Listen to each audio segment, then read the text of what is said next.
Salut les vidéastes, c'est Olivier et bienvenue dans cette nouvelle vidéo. Aujourd'hui vous allez apprendre comment ajouter ces mystérieuses bandes noires que l'on peut voir en haut et en bas de certaines vidéos. C'est parti!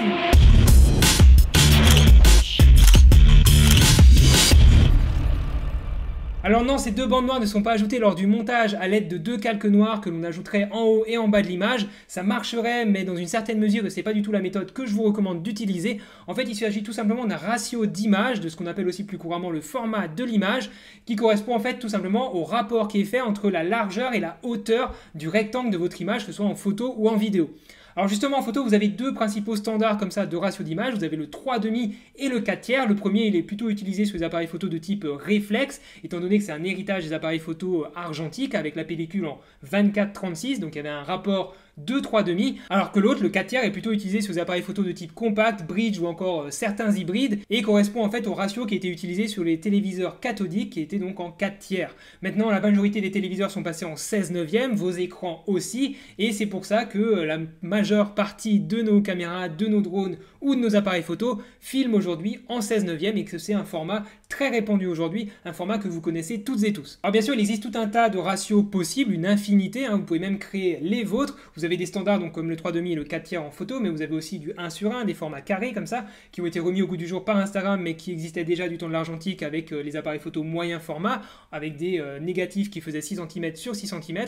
Vous avez ensuite des formats un petit peu plus spécifiques, comme le panoramique, avec du 4/1, du 5/1, ou même encore plus large.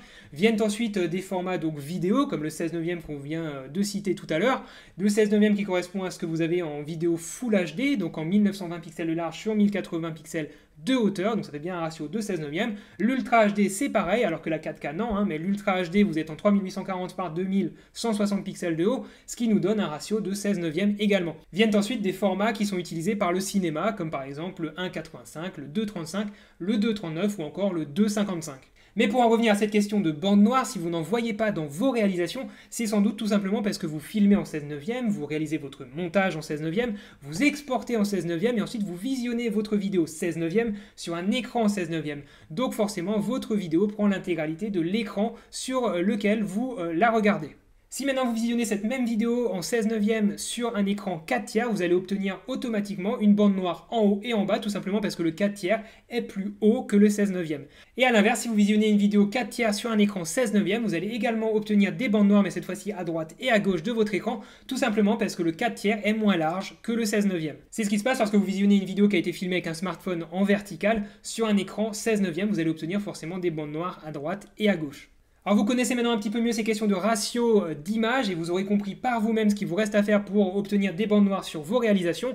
Si vous visionnez vos vidéos sur des écrans 16 neuvième, je pense que c'est ce qui est le plus probable, il vous suffit de choisir un ratio d'image qui soit plus allongé que le 16 neuvième, un petit peu plus cinématographique comme ça, donc ceux que je citais tout à l'heure, par exemple du 1.85, du 2.35, 2.39 ou encore du 2.55, et vous allez comme ça obtenir une vidéo plus allongée que le 16 neuvième, et donc vous aurez automatiquement une bande noire qui va s'ajouter en haut et une autre en bas lorsque vous regarderez votre vidéo sur un écran 16 neuvième. Et je vais vous montrer tout de suite comment faire ça dans Premiere Pro.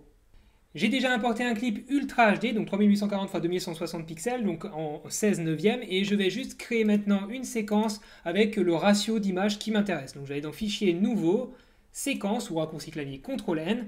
Je vais choisir par défaut un preset ici RED HD 4K, donc Ultra HD, de ratio 16 neuvième. Je vais ensuite aller dans les réglages, et ici je vais changer tout simplement la hauteur de mon image, de ma séquence. Donc pour ça je vais sortir ma petite calculatrice, je vais rentrer la largeur 3840 que je vais diviser par le ratio qui m'intéresse. Donc dans mon cas par exemple ça va être du 2,35 qui est un des ratios cinéma. Donc je vais par exemple faire ça, vous pouvez tester différentes valeurs de votre côté. Vous pouvez inventer des valeurs si vous voulez, c'est même plutôt créatif comme méthode. Je suis donc en hauteur à 1634, donc il ne me reste plus qu'à entrer 1634. C'est pas plus dur que ça, j'appuie sur OK. Et maintenant, ma séquence est donc dans un ratio de 2,35. Je vais glisser mon clip à l'intérieur, comme ceci. Je vais zoomer un peu. Et je peux maintenant juste ajuster la hauteur. Donc si je vais dans les options d'effet, je vais pouvoir ajuster un petit peu la position de ce clip. Donc vous voyez que j'ai de la marge en haut et de la marge en bas, forcément, vu que je suis dans un format plus allongé, donc un petit peu moins haut que mon clip d'origine. Je vais centrer un petit peu mon sujet comme ça. et j'ai maintenant donc ma vidéo avec ce ratio-là de 2,35. Et voilà, c'est vraiment pas plus dur que ça, les amis. Vous êtes vraiment toutes et tous capables de le faire de votre côté, même si vous n'avez pas Premiere Pro, hein, vous pourrez changer comme ça les dimensions de votre montage, j'en suis persuadé. Donc testez des ratios d'images un petit peu improbables, testez des panoramiques, testez comme ça des ratios d'images très cinématographiques. N'oubliez pas non plus de me dire dans les commentaires si cette vidéo vous a plu, rajoutez un petit pouce bleu comme d'habitude. Si vous êtes nouveau, n'hésitez pas à vous abonner, vu qu'il y a d'autres tutos qui arrivent sur cette chaîne très prochainement, en photo, en vidéo, en montage, en drone, en tout ce que vous voulez, puisque c'est vous qui participez aux prochaines vidéos en me disant dans les commentaires ce qui vous intéresse, et j'essaierai de traiter tous les sujets que vous me proposez dans les prochaines vidéos. Voilà, en attendant, je vous dis faites de belles photos, faites de belles vidéos, n'oubliez pas de changer le ratio de vos images. Ciao!